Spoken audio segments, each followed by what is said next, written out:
Coteries. Man alive. Coteries of New York, I think. Coteries? Oh, geez. Maybe I should look up that word. Welcome back to Adventures with the Hat Commander. This week we will be playing Vampire the Masquerade Coteries of New York. Now, this is probably arguably not really an adventure game. It's kind of labeled as a RPG. I don't know. It's not like an RPG that I've typically played. It seems more like a narrative story, which is kind of a little bit more like the Walking Dead Telltale game series. I've never played a game like this, so it seemed like an interesting opportunity to try it out. I am a fan of Vampire the Masquerade, the previous video games, Redemption and Bloodline. Bloodline is in my top 5 of video games. I'm interested in the RPG as well, though I've never really had an opportunity to play it. I've mostly played, the standards, Dungeons and Dragons, and then I moved on to better stuff like Call of Cthulhu, Savage Worlds, and all that jazz. But this has always been an interesting, the world. I really like the idea of. So it's an interesting RPG setting for me. I have, kind of apprehension about the RPG. Trust me when I say this is not a judgment call on anybody or anything better or not, but just like my background of like my personality, my interests, where I come from, seems to be not generally in line with most people that play Vampire the Masquerade. I don't really come from, like that, I don't know, gothic style of background or any of that stuff. And that's not a judgment call. Like, that's fine. But, I'm not saying anything's better. Just that, I'm coming more from a vanilla person kind of place. And so, and things might be totally fine, but, there's always apprehension with the unexpected and the unknown, with that. But anyways, as I ramble, let's see what we got here. I don't know what to expect with this game. Okay. All right. So I can pick from the three of the, what do they call them? Not clans. I don't remember. I guess it is clans. It says right up there, man. I'm a dummy. So I don't know a lot about these. So these are kind of like the Toreador, the Venture, and the Brujah, kind of like a, for lack of a better term, like a class. It's kind of your personality, what you're kind of like.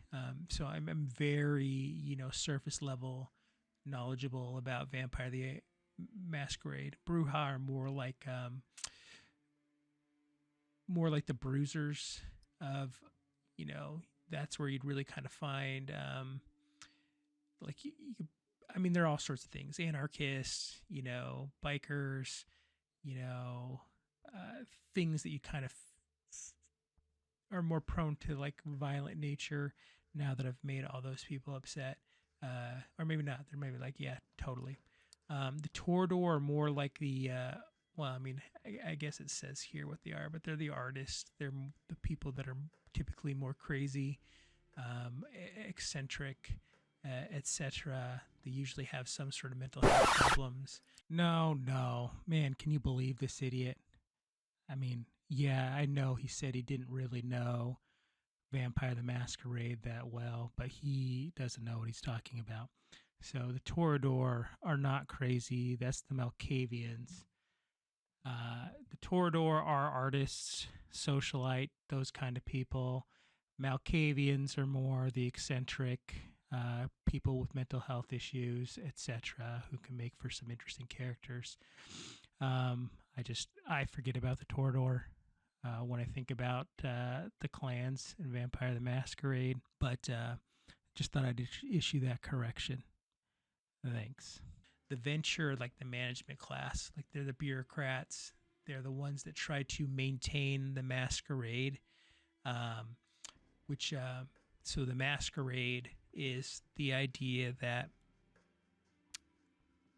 there's vampires living in the world of humans, and in order for them to exist, they have to make sure that humans don't know that they exist.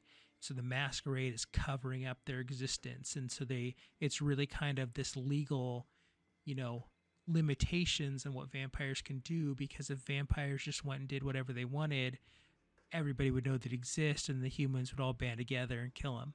So even though the vampires are stronger than humans, there's a lot more humans than vampires. And so I think from the history, there's been some clans that were lost and things because of previous, humans being knowledgeable about them and striving to wipe them out. So this goes to like going back to personally wise, it's like out of these three, Fit Adventure is probably the most vanilla, and so they're most comfortable for ones that I've played. Let's see. I don't know if these are characters for the options. Bruja would be, possible. Tordor, I just don't like playing people like that. It's other people do. That's fine. It's just not for me. I just don't know.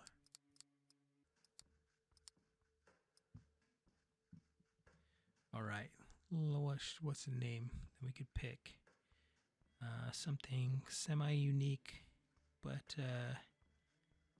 not too outlandish. Let's go with Calvin.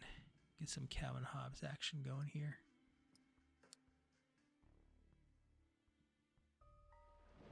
New York taught me to believe in fate. Had you asked me about fate back when I was a human, I would have told you it's just superstitious baloney, that we're all designers of our own destinies. That belief shattered when the richest woman in the United States, the actual richest one, not a face you could have seen in the papers, of course, sank her teeth deep into my neck. It happened in the very same place you're standing in right now.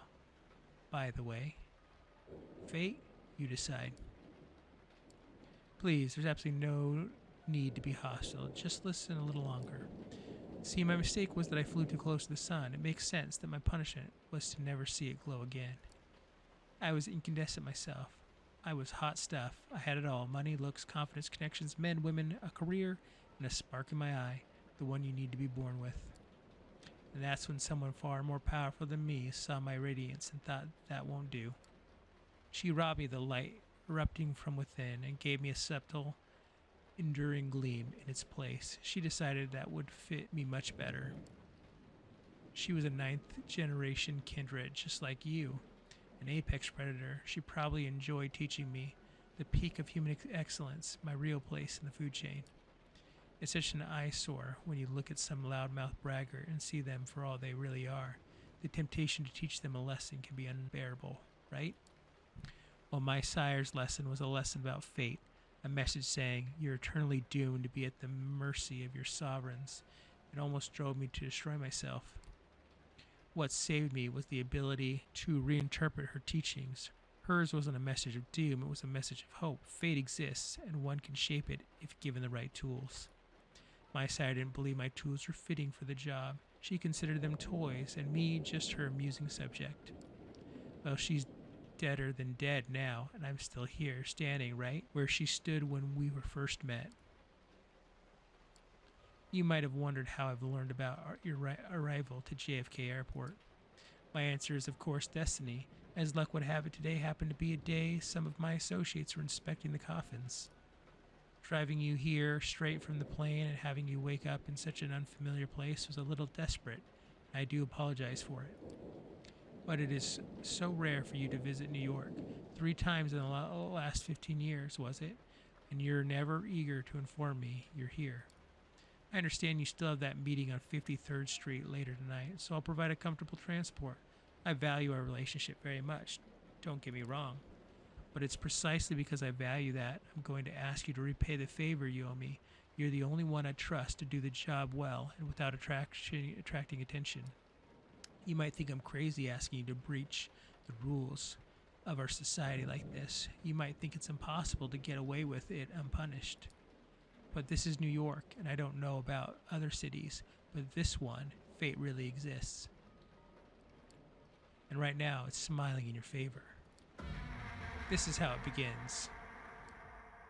The music is pounding and your pulse is keeping pace. This is one of those nights that makes you feel alive, even though it started with your feeling dead. First came the messy breakup, then the realization you have nobody to talk to about how much it sucked. Still, you decided to roll with the punches.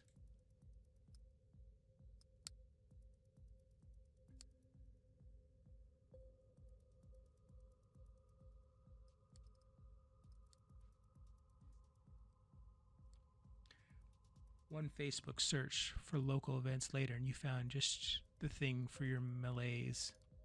A short subway ride, and you find yourself at the club just outside Dumbo. Not a fancy one, mind you, more like a slightly refurbished warehouse. But hey, at least the drinks are cheap.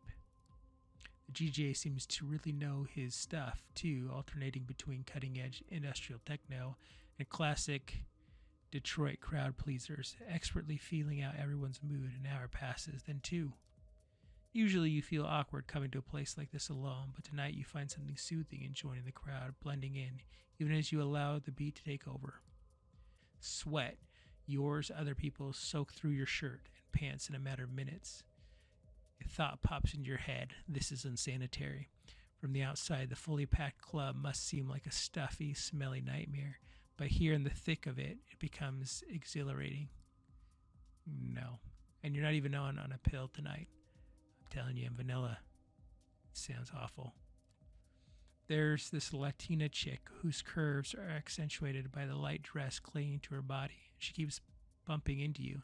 Something tells you it only seems incidental. All right, that doesn't sound so bad. Yeah, it's good. It's a good night. You wish it could last forever because you know all too well what the next day holds. Waking up, getting dressed for work to commute to the 9 to 5 grind that will make you just enough money to pay the rent and keep living in your overpriced stink hole of an apartment.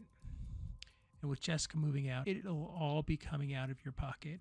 You run some quick calculations in your head and immediately come to regret that you did. Never mind, you spot the Latina again. She's now next to another guy, hitting it off. Your chance of not going to bed alone, gone, just like that.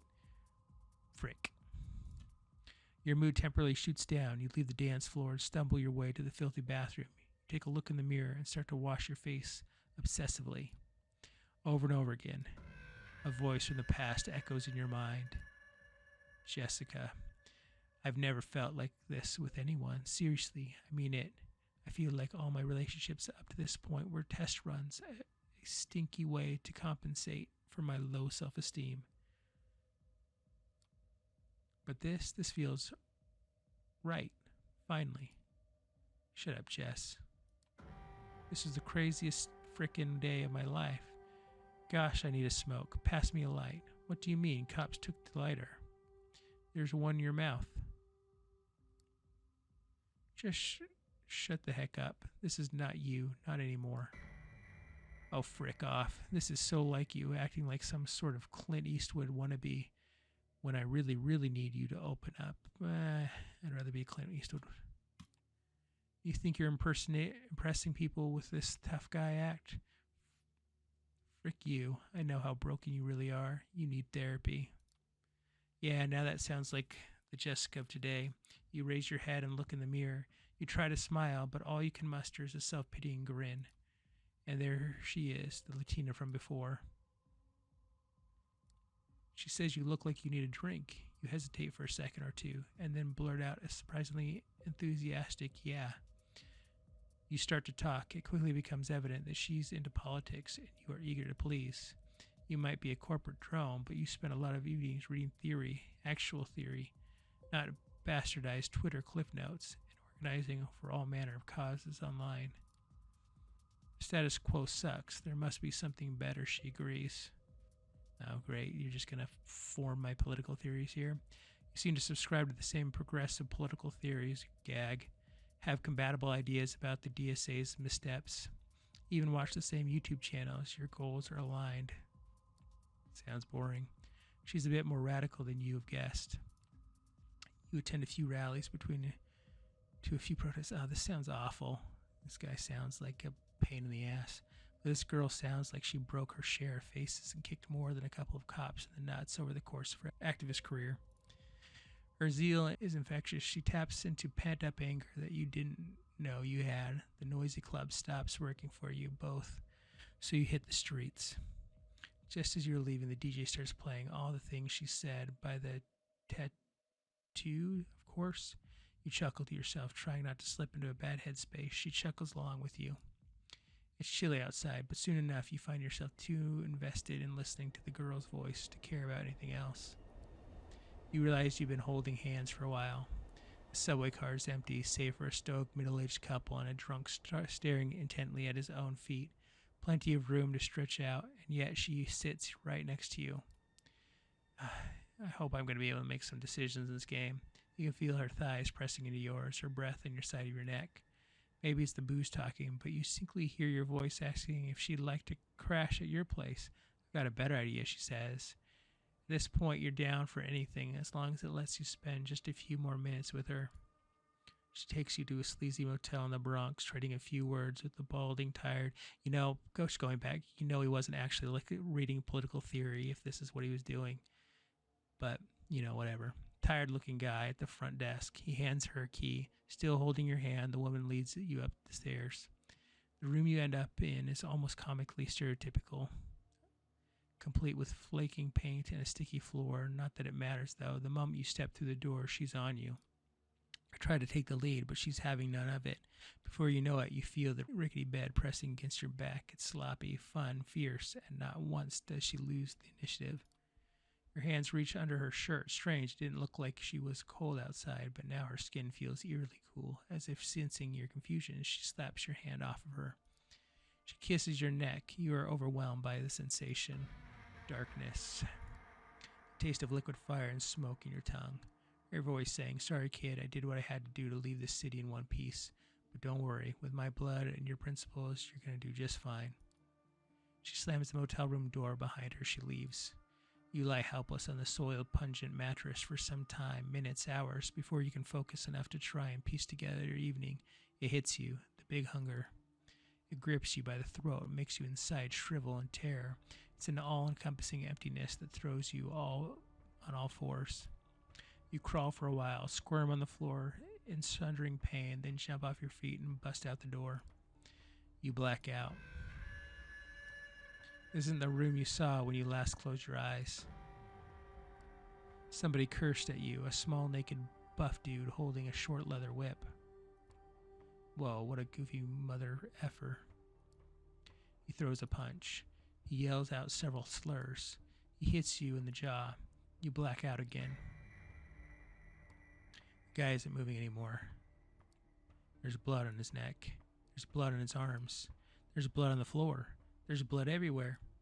Whoa, whoever did this isn't one sick puppy. You realize you're sitting on top of his corpse. You hear a whimper. Someone else is there, a woman. Her arms are tied to the bed frame, an eye masks over her face, red marks on her back. This time you see it happen. You want to stop, but you can't. She almost manages to get a scream out, but it dies in her throat as you bite into the side of her neck. You drink. I'm pretty sure that this is like a big problem for the Masquerade. You're not supposed to be turned without permission. You're drinking blood. You could swear you feel her like a force escaping her body, entering yours. Suddenly terrified, you tear away from her. She's not moving, but she's breathing. There's barely a mark on her neck. The guy on the floor, though. You double over in spasm, realizing what you did. You feel like throwing up, but you can only gag. Panic sets in as another realization dawns on you. Your heart is not beating. You put 2 fingers to your wrist, but feel no pulse. Same thing on the neck, nothing. There's no breathing coming out of your mouth. You have to get out, get someone to call an ambulance for yourself at least. Probably too late for the dude on the floor. Did you really kill him? Tisk, tisk, tisk. What a mess. You look up. The door to the room is ajar. A tall, handsome, broad-shouldered man fills the entire frame. He brushes an imaginary speck of dirt off his perfectly tailored suit.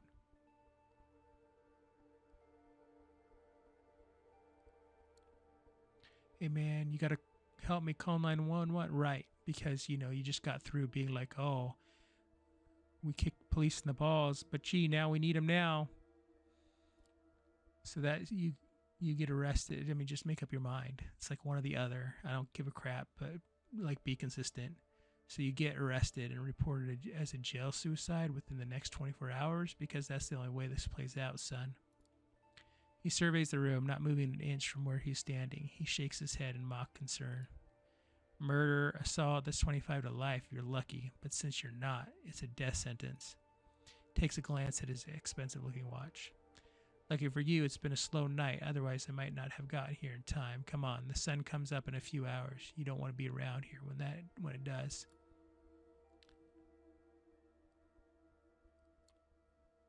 The sun? What's it matter when the sun comes up? Ah, so you don't even know.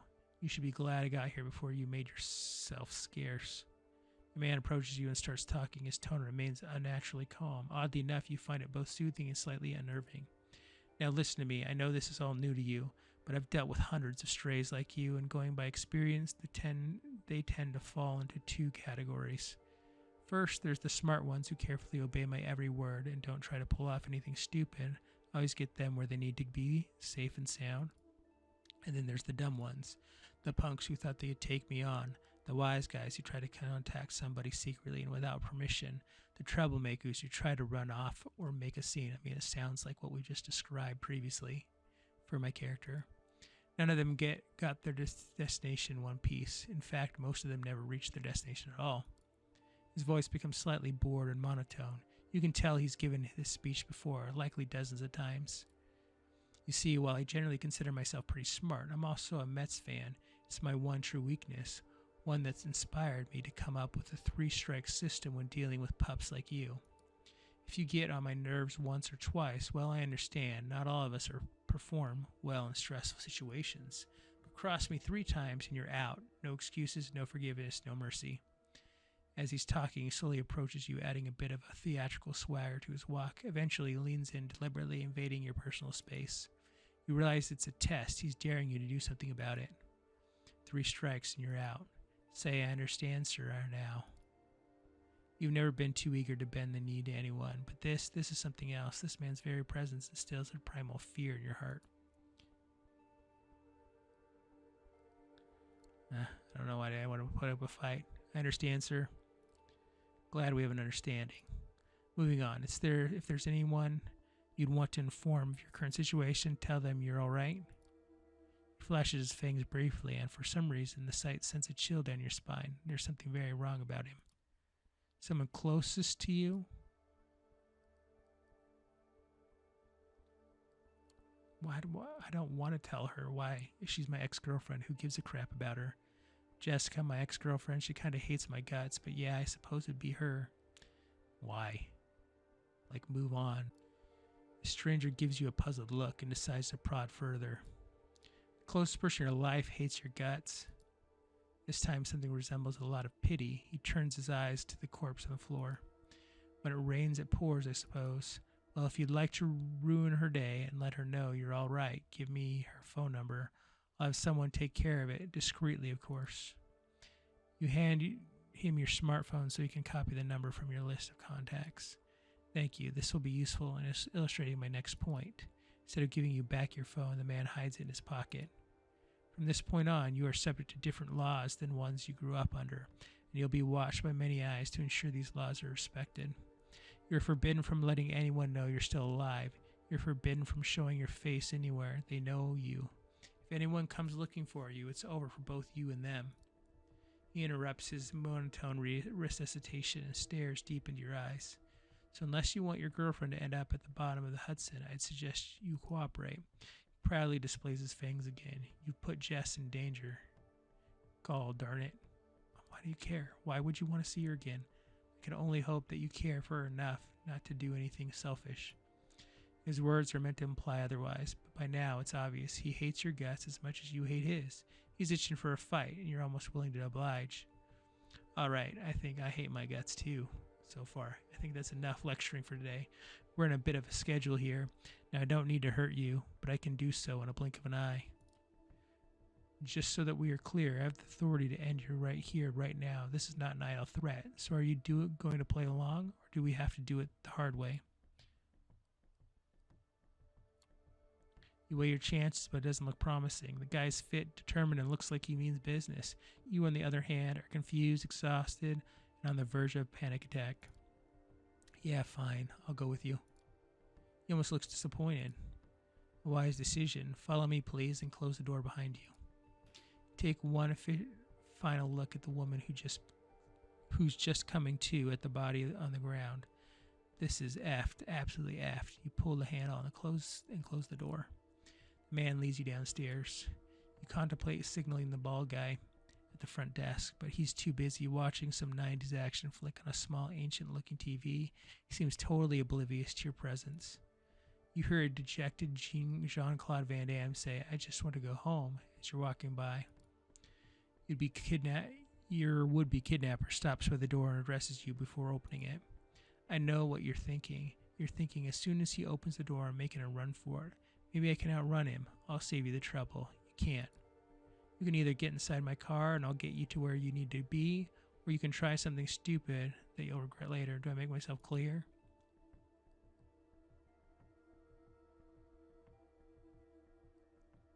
I'll try something different. Why don't you just turn me in?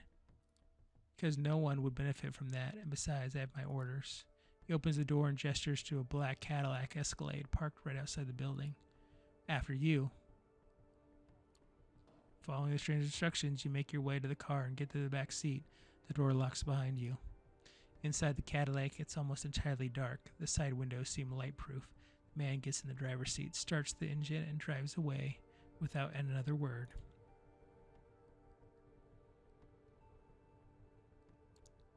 Who the hell are you anyway? I'm the ferryman, here to take you to the other side. He weighs his next words carefully. You'll have to forgive me. I'm not in the mood to wax poetic about the state you're in or my role in tonight's events. Just remember, if you want to survive the next 24 hours, you'll have to play along. This is baloney. Why does everything have to be a frickin' riddle? Well, riddle me this. Who's going to get their teeth smashed into their brain if he doesn't shut up? Understand this is for your own good. Times being what they are, you should consider yourself lucky. You drive in silence for about 20 more minutes. As exhaustion catches up with you, the street lights fade into blur. Eventually, a car stops and the doors open. You emerge from dreamlike state and find yourself in some kind of underground parking garage. You too are the only ones here. The man points to a nearby door. Go on in. Make yourself comfortable. If you get hungry again, take a look in the fridge. I'll pick you up tomorrow and you'll get your answers. Behind the door is a small room. No windows, just a simple bed and a single light bulb hanging from the ceiling. A small fridge is humming away in the corner, accompanied by a rattling AC fan on the wall.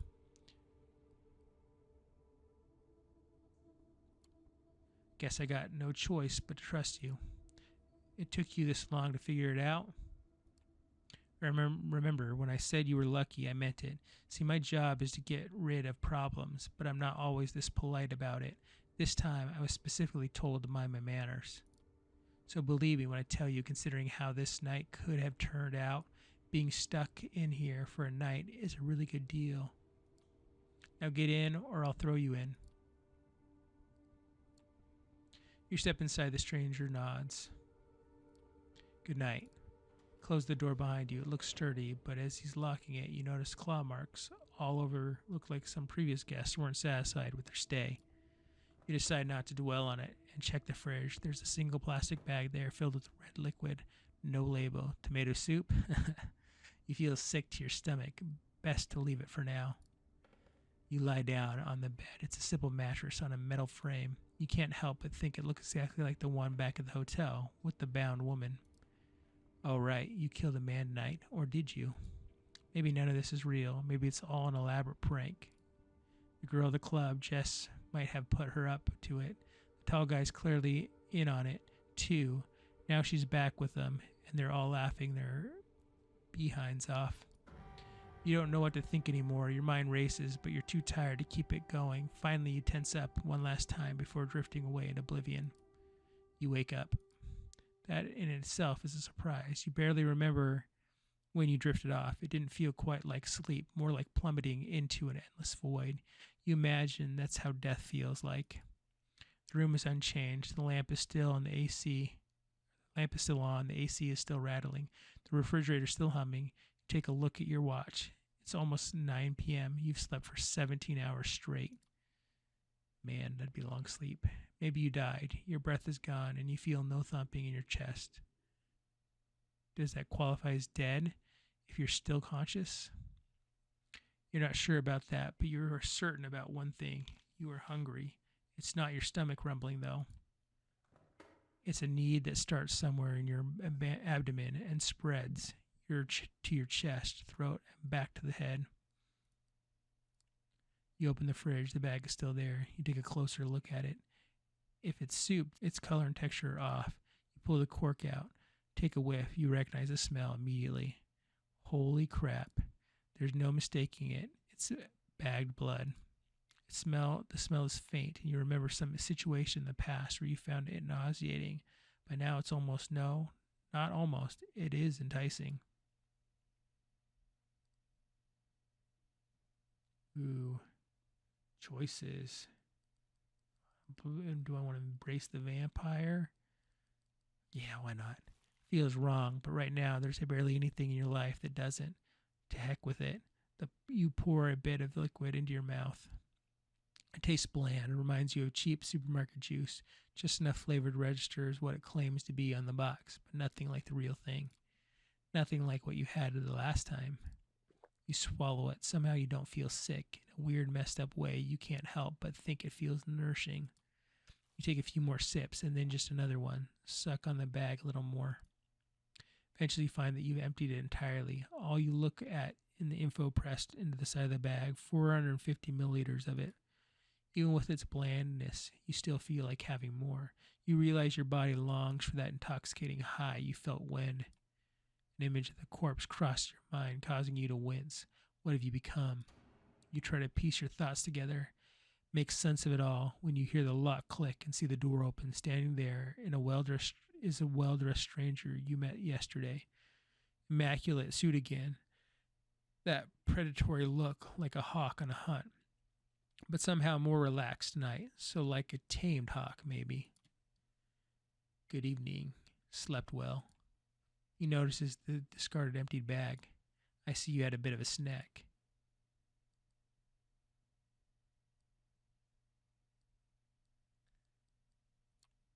Was that really? Type RHO positive, not that easy to get. Glad you liked it. Come on, we've got places to be.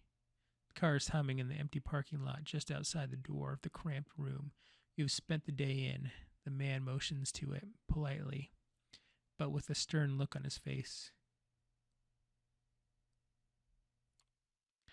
I'm trusting you here, man.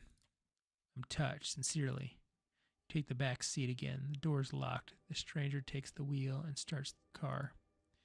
You drive in silence for a while. From time to time, you keep trying to catch glimpses of a familiar street or landmark through the blackened windows, but it's of little use. The car is also soundproof, so all you can hear is a bit of traffic humming and the car engine. The driver doesn't say anything and seems focused on the road. Check the door handle. Yeah, the door is locked all right. The piece of dark glass separating you and the front of the car looks sturdy too. There's nothing left to do but wait. You didn't have time to think about it before, but you really realize now that you're hungry. No, not exactly. It's not a rumbling stomach that grabs your attention. It's a need that starts somewhere in your abdomen and spreads to your chest, throat, and back of the head. You try to extract some information out of the man behind the wheel, but you realize you'd prefer to bask in the afterglow of your last meal. You wouldn't have expected it, but you spend the rest of the trip lost in your thoughts. A lot of them concern blood. It takes you another 20 or so minutes to get to your destination. As the door opens, you try to get your bearings. You're still in New York, that much is certain. Queens, maybe. After me, no sudden movements, please. You approach a nice-looking building. The house is a 2-story gallery called the Art Hole. 2 large men in suits flank the door on both sides, and they give your companion a nod as you approach. Prompted by the strangers guiding you, you walk inside. The gallery is full, which is unusual at this hour, to say the least. About 2 dozen faces fill the showroom, and a number of waiters navigate the gathering, serving drinks. All of them are beneath the guests' attention. The visitors are well dressed for the most part, but it's unclear what they've gathered here for. Nobody seems to be particularly interested in the art pieces on the wall, and the atmosphere is polite, unnaturally so. Many guests turn to look at you and the stranger who brought you here. Their glances are varied. You see open contempt on a few faces and animated interest on others. Most of the eyes in the room calmly observe you as if wishing to appraise your worth.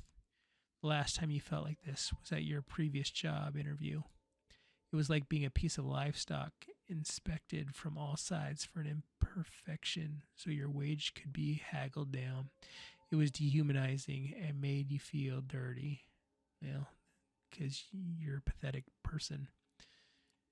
When they called you the next day to offer you a job, you declined. Even when you're a nobody, you become even less if you trade away your dignity for a paycheck or, show them that you're not a nobody by not letting them haggle you down and then say no if they're not going to pay you what you're worth instead of just feeling sorry for yourself.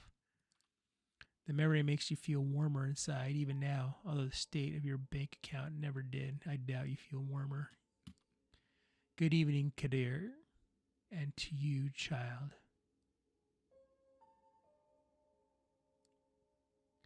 The noble, cold voice takes you out of your head and back to the situation at hand, the gallery, crowd of strangers, you being brought here against your will. For what purpose? The room awaits your response.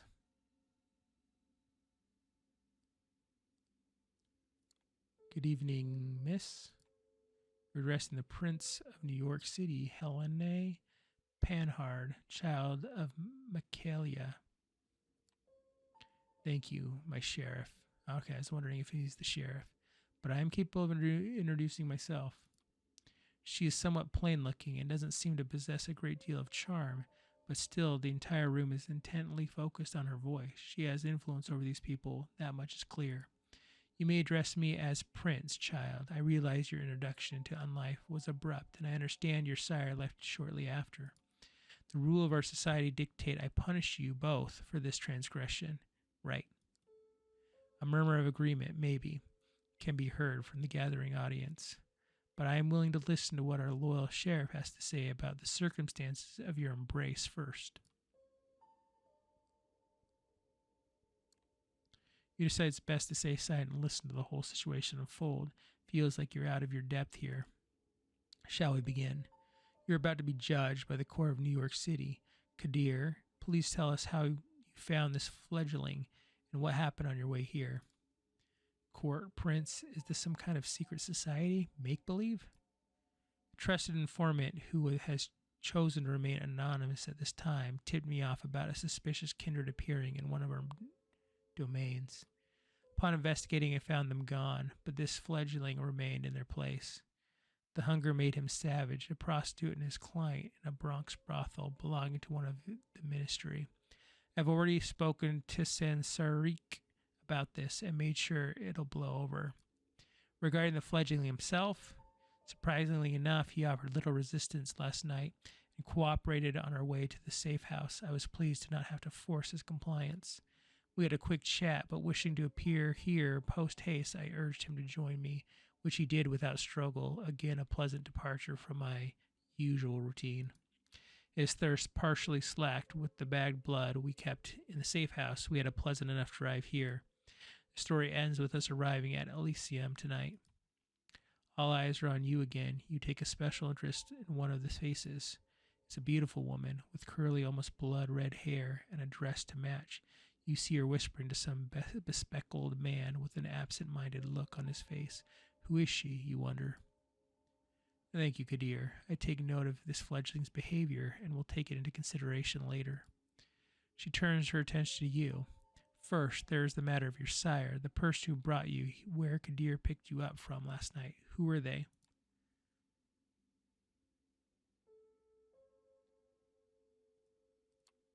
A Latina woman, very radical, unless she's convincingly lied to me. She was special, extraordinary. She had fire, conviction, temper. She seduced me easily, in fact, Made me think she wanted me. I fell for it, and now I'm here.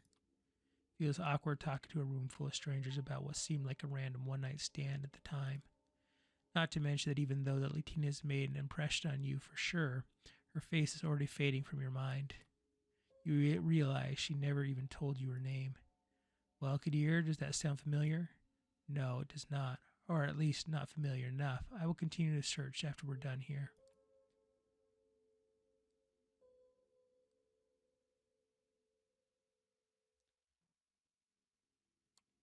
That chick, she rented our room at the motel, talked to the receptionist. You might know something about her. Unlikely, but regardless, thank you for that observation. I'll investigate this later. What shall I do with the fledgling, my prince? What is your recommendation, my sheriff? The traditions are clear. Thou shalt only sire another with the permission of thine elder. Thou createst another without thine elder's leave. Both thou and thy progeny shall be slain. Okay, that's right. That's what I thought. That if you get created without permission, you're supposed to be killed. That's how all these games start, though. You're always created like you weren't supposed to be, but then they always like cut you slack. I am ready to fulfill my duty. Stay your hand for just a moment longer, Kadir. I wish to consult my counsel on this, make sure everyone is in agreement. Of course. He seems strangely relieved. The prince leaves the main showroom, and a handful of people follow her out. You're about to ask this Kadir what all that talk of traditions and councils was when the red-headed woman approaches the two of you. Sophie? Sheriff, I was wondering if I could have a word with the fledgling. What for? She lowers her voice in response. Come now, Kadir. We all know that the verdict is going to be, let me speak to them. You might not have to stay in your hands tonight after all. Her words grab his attention. His face is hard and to read. It's like several emotions are struggling for domination. Anger, sadness, hope, gratitude, resolve. I'll go get my sword. He steps out of the room the way you came, and you are left in the showroom with the woman in the red dress. She takes you aside. The eyes of the remaining guests follow you. Well then, fledgling, you are in quite a pickle.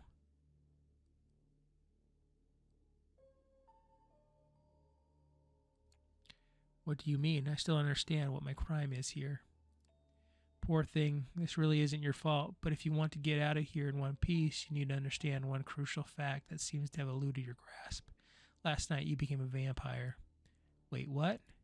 Oh yes, I'm well aware of how ridiculous that sounds. It's the reason why we have these nicer words for it. Kindred, being embraced, having a sire. The fact remains.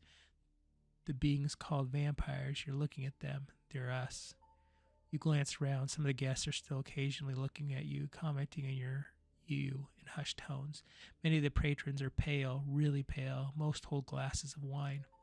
No, not wine. That's not the right thickness, and not the right color either. You're trying to come up with something sensible to say, but you're drawing a blank. It makes a morbid kind of sense. You drank blood last night, there's no denying it, and your breathing has not returned. Your heart remains still. A vampire. Two voices in your head start battling for supremacy.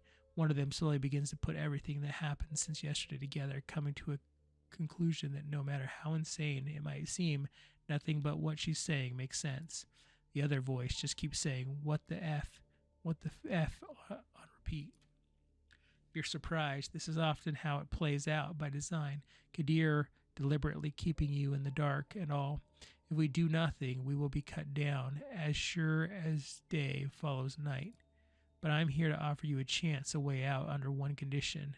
I will take you under my wing if you're lucky. The prince will be in good mood tonight, and your deference to Kadir will work in your favor. She might agree to this, but only if you swear fealty to me. Yeah, I don't have a problem with that. I'm not making this offer lightly. As your patron, I will take responsibility for you. Your actions reflect on me. If they reflect negatively, well, we'll make sure you face the consequences.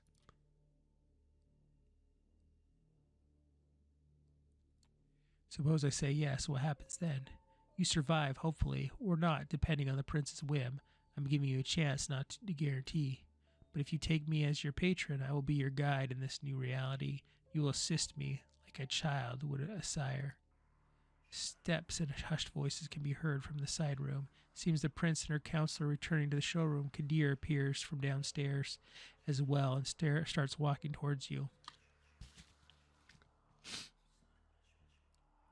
When you hear the verdict, ask to be spared. I will intervene. Remember my condition. She flashes a heart-melting smile towards Kadir, who does not smile back. Sheriff's immaculate suit is now complemented by a curved, oriental-looking metal scabbard, fastened with a colorful sash around his waist. It's always got to be samurai swords.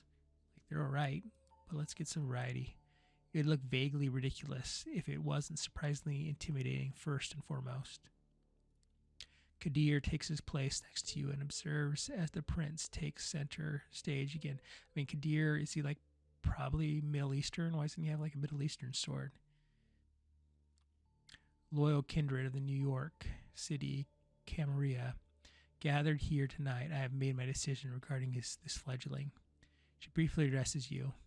I want you to know that this was not an easy decision to make. For your part, you have not done anything to earn our ire. I do feel a genuine sorrow for what must be done. We are all keenly aware that these nights we need to close our ranks and trust the wisdom of our elders and their traditions more than ever before. There's no place for tolerating dissent when your very existence is under constant threat, although I acknowledge some of my counsel's divergent opinions on this. She takes a look specifically at one of the people who's left the room before, rather a plainly dressed, shy-looking man whose skin has a somewhat healthier tone. He bows his head in deference. I hold the final authority over this fledgling's fate. I declare that while their embrace might be the sire's responsibility, in their absence it is their progeny that must be punished. The sentence is final, death, to be resolved presently. Kadir. You hear a scraping sound and see that the sheriff has unsheathed his curved sword. It is beautifully detailed blade, which you expect must be worth a small fortune. Its apparent sharpness makes you freeze up. 2 outs, bottom of the 9th. His quiet mumble is audible to nobody but you. As his eyes meet yours, you note just a hint of sadness in his countenance, one that quickly vanishes to give you a grim determination. And he's out to bat. You will not get another chance to speak up. You make your choice. If I remain silent, do I just die? That'd be funny. End of the game. Playthrough over. I'm not going down like this. Damn it, spare me. Prince, if I may ask you to stay the sheriff's hand for a while longer.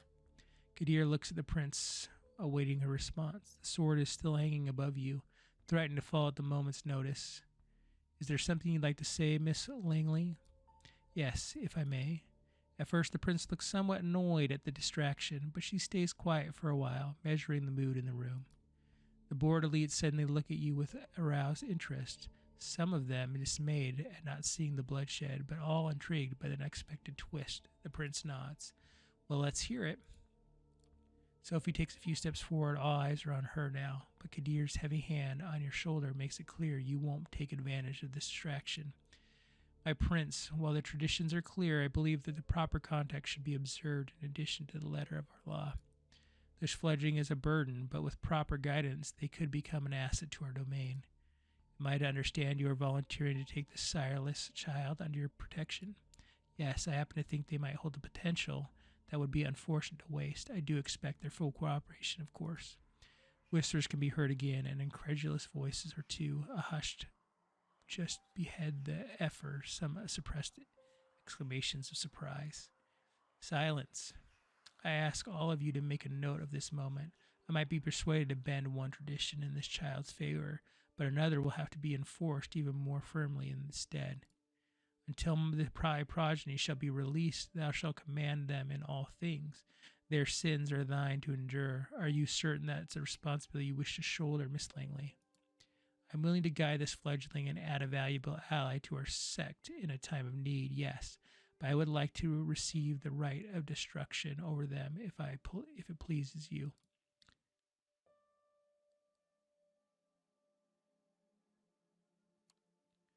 I am worth keeping alive, Prince. Give me a chance to prove myself. That remains to be seen. I do take notice of your tenacity. See that it does not become a burden. I shall grant you what you ask. Let it be known, Sophie Langley of the clan of the Rose will become the fledgling's patron. They shall be considered like a sire and child.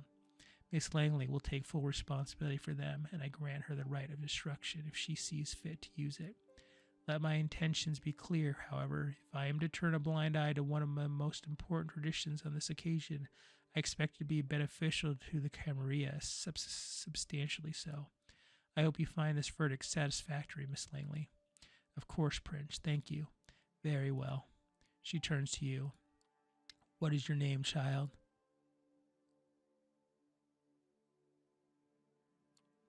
Calvin, Prince. She nods. Welcome to Camarilla, Calvin. Now, this evening proved to be even more eventful than I anticipated, but with the fledgling's fate decided, I believe our meeting here can conclude. Thank you all for your appearing on such short notice. Give my regards to those who couldn't make it, Kadir. A moment of your time before I let you return to your duties. Of course, Prince. He shoots you a side glance that doesn't leave much space for interpretation. You will be watched, you will be judged, and if need be, you will be punished. The two of them leave the gallery. All right. Well, all right, just definitions, which is interesting. Okay, this chat log. I think now is a good time to call it good. Thanks for watching this episode of Vampire the Masquerade Coteries of New York. Have a good one.